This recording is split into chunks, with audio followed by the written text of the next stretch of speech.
Hello and welcome to the video. This is kind of a bit of a look back at 2021, but also a look forward to this year for 2022, specifically around the radio control hobby. Now, I've done a couple of live streams for my Patreons recently, and we've been talking about this and having some really interesting conversations. So I thought it would be fun to kind of distill it down for this YouTube channel and kind of talk about it in a little bit more detail. 2021 has been an interesting year, let's be honest, with all of the COVID restrictions and everything else, and also the impact on the chip shortage has meant that some of the products that were expected to come to market or to mature have been delayed. Some of the stuff that we've been using historically has been cancelled or updated using different chips.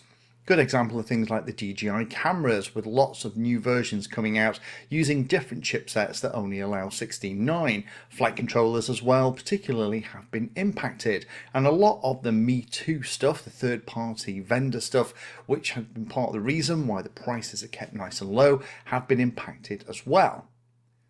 So what I thought I'd do is talk about 2021, but before I get there, let me very quickly answer a question I've been getting a lot over the last week or two, which is, what are your favourite models from 2021?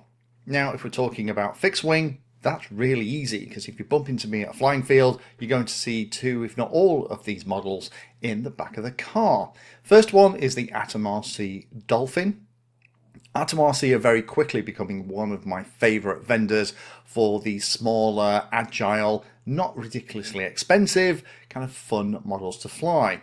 The Dolphin in particular has loads of space inside and is just a really capable model, capable of really high speeds, but also floaty flight performances as well. Tons of room for all the flight controller characteristics, and also lots of room in the front for a big battery if you want to fly for a long time too.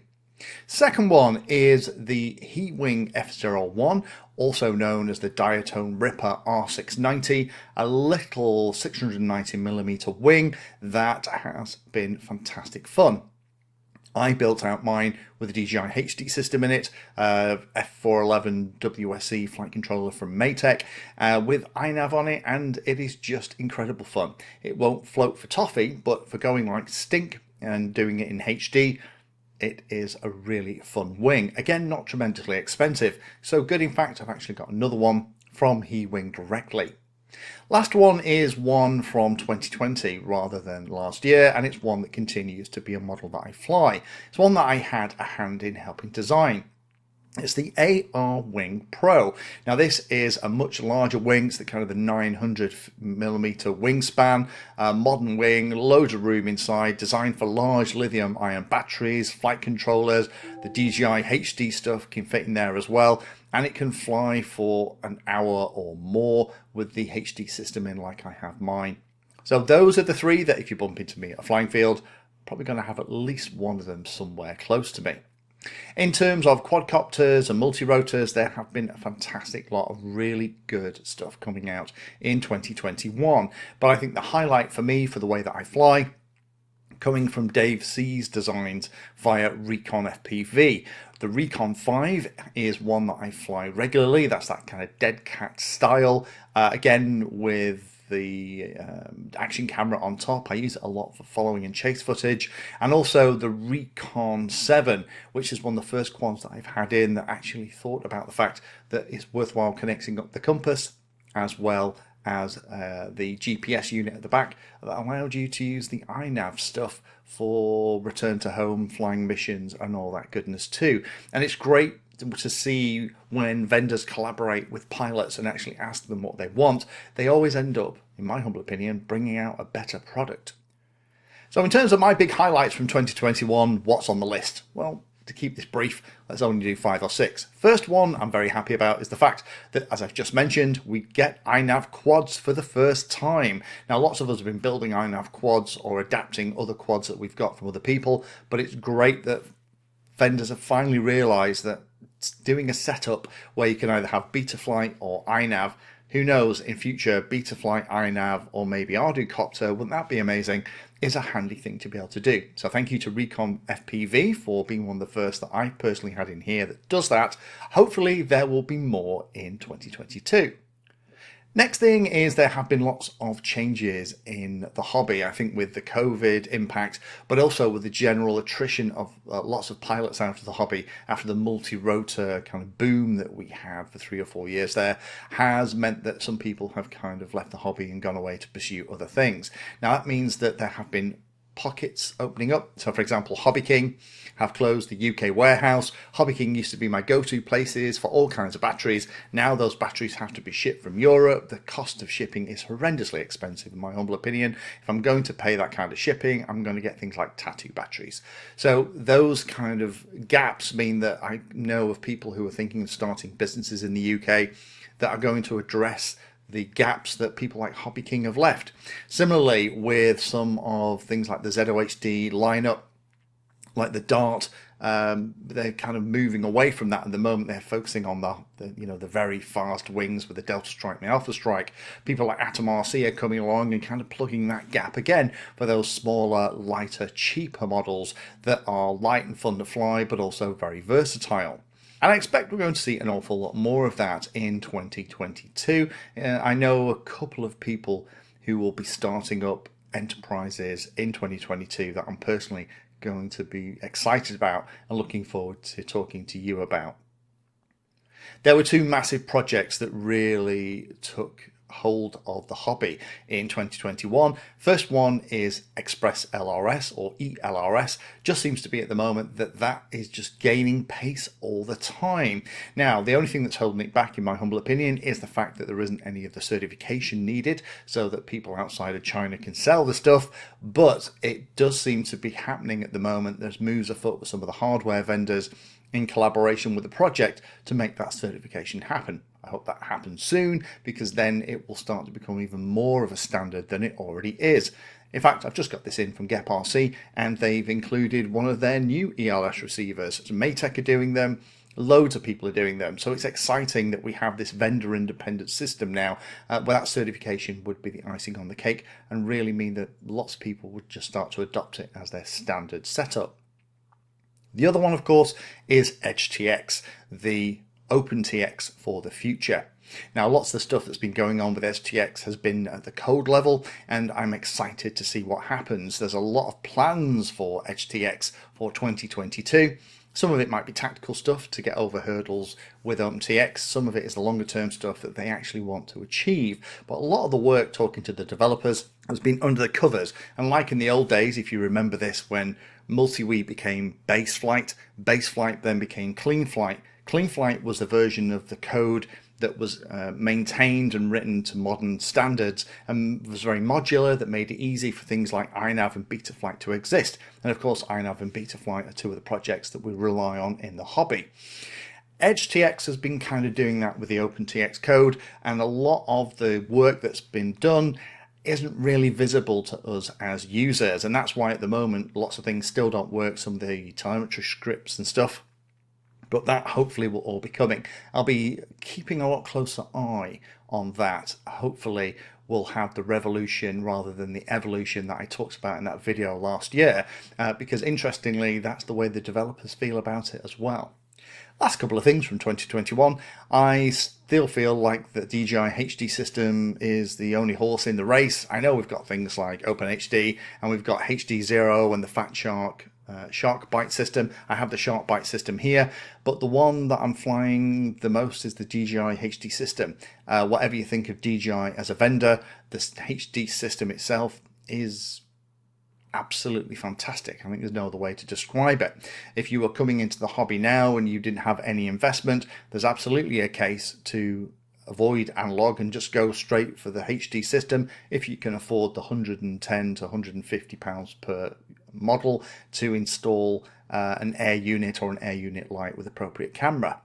I'm hoping in 2022 that we see more competition for that, and some of the other HD technologies that are kicking around get a little bit more of a foothold and provide a little bit more competition. Competition is always a good thing. It drives down prices, drives in innovation, and ultimately it's better for us as pilots. Last thing for me is I did see a little bit more of the tribal thing that we occasionally get into in this hobby. There's enough people outside of the hobby throwing stones at the radio control community, and we don't need to do that to ourselves. Whether it's line of sight, FPV, fixed wing, quadcopters, freestyle, racing, at long range, whatever it is you fly, however it is you fly it. It might be cars, boats, trains. You know, I've got my boat behind me. It's something that I tried but wasn't really a passion of mine, and that's absolutely fine. The thing is with passion is that because you are passionate about something, it's easy to overlook the faults, and if someone doesn't feel the same way as you, that you can become quite defensive about it. Unfortunately, that happens a little bit too much, and it's been happening more, and I think it's been exacerbated by the fact that we've all been shut in via the COVID lockdowns and the restrictions. None of us, I think, have been in a great place, so there's been more of it, and hopefully in 2022 that calms down a little bit and we just all support each other in this fab hobby. So with that said, what are my personal hopes for 2022 in the channel? First of all is I hope we get back to normal a little bit more. A lot of the flying that I wanted to do in 2021 didn't happen, either because of the weather, which is a standard thing here in the UK, but also potentially because of flying buddies or their families having some kind of COVID-related incident, which meant that they weren't available to come out and have a fly. Personally, I like flying with flying buddies. I find it a lot more fun than flying on your own. Hopefully, fingers crossed, that will happen a little bit more in 2022. In 2022, I hope we get a little bit more of that community spirit than we've had in 2021. Again, as I mentioned, there's too many people outside having a go at us in the hobby. We don't have to have a go at each other. So hopefully there's a little bit more open-mindedness and tolerance for people who don't see things in exactly the same way.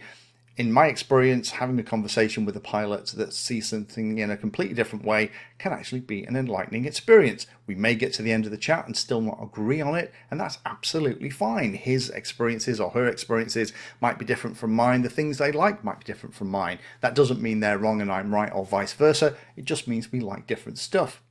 And as part of that, I hope that we see more of the radio control clubs in 2022 opening their doors to younger pilots and getting their arms around them. Because those younger pilots, in my experience, are struggling for places to fly, and the older clubs are starting to get into trouble because their membership is shrinking as people leave the clubs because they're getting too old to fly. It seems a natural solution for those two things to come together, and I hope the old guard that are running these clubs think about that and embrace those new pilots, give them the benefit of their knowledge, and who knows, maybe find another part of the hobby via this new blood that they haven't experienced that they will fall in love with. I know recently I was involved in a TV program where some old school pilots were given the chance to fly FPV for the first time, and every single one of those pilots took the goggles off and absolutely loved it. I hope we see more radio controlled podcasts and that kind of stuff starting up. Used to be historically, there were lots available, and when I used to drive for a living, I used to download them all onto my iPod. Shows you how long ago it was, and that used to be in the car, and I would listen to all this stuff. And again, I would invariably learn something by hearing to other pilots talk about a specific part of the hobby that maybe I wasn't completely up to speed with, or some new innovation that I hadn't come across in my travels. A couple of people I've spoken to are looking at starting up podcasts, so I'm very happy to go on there and do that stuff with those people and be a guest. But I would love to have more of those podcasts around, because again, when you're at the field with other pilots and the conversations that you have, it's amazing how often you'll learn something just from something somebody's talking about. They may have tried something or done something that you haven't tried that could be a cool idea. I'm hoping 2022 will be the year of VTOL. Now, I have the OMP Hobby VTOL in here. I have been looking at VTOL for about 18 months, and I think we're at the point now where myself and probably Ben up at 3DXR are actually going to build one out of an existing plane, put 4 motors on it, so it's a quadcopter and a plane, and do all the setup. But I want to have a look at some other VTOL ready to flies just so I can see how other people are doing it. I love the idea of VTOL. Lots of people don't get it, but for me it's about the endurance that you get out of a fixed wing, but the ability to not so much take off but to land it in a very small physical area. It means that when the field is completely full of mud, you know what, it doesn't matter. You can kind of bring it and land it on the one bit that isn't that deep in slimy mud that's going to cover your entire model. In 2022, I hope that we see more vendors getting involved and asking pilots for their opinion. I've done it quite a bit in the past, and I personally think it's a great sign when a vendor wants to elicit responses from outside of their own development team who are all kind of drinking their own Kool-Aid. A lot of the hobbyists out here have some fantastic ideas, and everyone I speak to has a really nice idea of what would be a perfect plane or a perfect quad for them, and depending on who it's targeted at, depends on the kind of things that need to be considered. Hopefully that's going to happen more in 2022, and hopefully some of the projects that we rely on, those open source projects, will also do that as well. Rather than just developing for developers, they actually start to think about making the code easier to use rather than just more complex. That would be nice too. So for my fellow pilots who have been through 2021, hopefully that was interesting. If there are highlights for you from 2021 or things you're really looking forward to or would like out of 2022, then do pop them down below. There's a fantastic lot of product in here at the moment and videos that I'm making and how-tos and stuff. So we'll have easily enough to get us into, through, and hopefully outside the other side of Chinese New Year. But if there's something in particular you'd like me to make a video there on, then do pop a comment down below. Again, best wishes to every single one of you for 2022. Let's hope we have a lot more flying, fun and freedom, and the 2022 brings us lots of cool stuff in the hobby. Thank you for spending your time today watching that video. You can find me in all the usual places on social media, and if you're trying to learn about a subject, then check out the playlist. All of my videos are organized into easy to follow playlists that, if you're trying to learn a topic, will take you from the basics right the way through to some pretty advanced stuff.